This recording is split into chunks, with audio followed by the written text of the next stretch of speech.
We're now joined by our correspondent, Joshua Imarahi, to give us more updates. Joshua, what is the development to this story? They have been asking, the people protesting have been asking Justice Joyce Abdulmalik to recuse herself.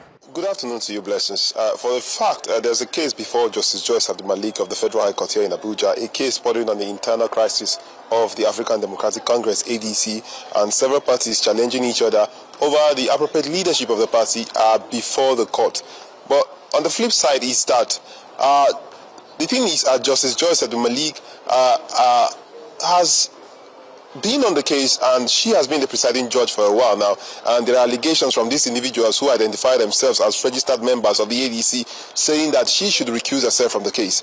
We are yet to get more reaction from the court authorities or maybe the Director of Information and Press, because we are still on that. But one thing we know is that these individuals are saying that they are discontent, they seem disgruntled and dissatisfied in the fact that Justice Joyce Abdulmalik is still holding the case.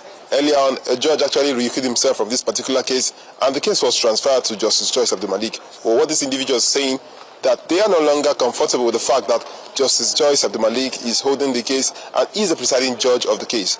They are saying that there seems to be some handwritings on the wall that seems to be what they allege as bias from our own part. She has not responded, nor the court authorities have not responded, so we are awaiting further confirmation and response, perhaps reactions from the court authorities. Blessings.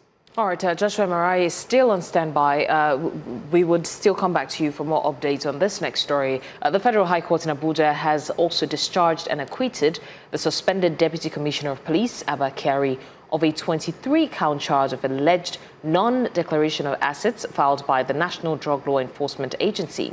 Now, while delivering the judgment in the suit, Justice James Omotosho ruled that the NDLEA did not provide sufficient evidence to establish ownership of the landed properties alleged to have been owed by Kyari.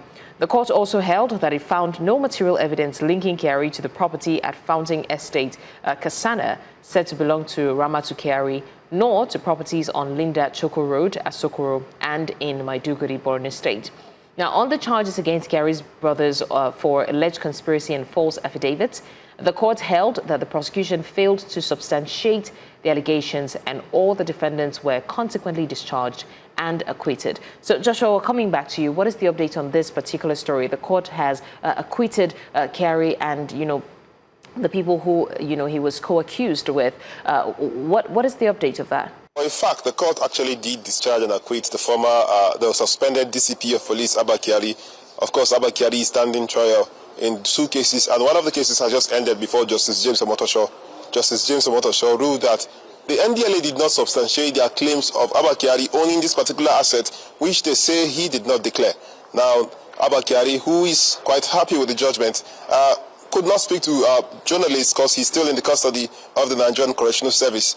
But what we know is that there is still a case ongoing before the Federal High Court, particularly Justice Emeka Nwite, particularly about the alleged involvement of Abba Kyari in drug trafficking. So we are still looking forward to that case and the judgment of that case. But with regards to the case of non-declaration of asset, we have seen it ended in the Federal High Court. It is expected that parties who are not comfortable with the ruling or judgment will approach a higher court of authority, maybe the Court of Appeal, to seek redress and maybe slug it out.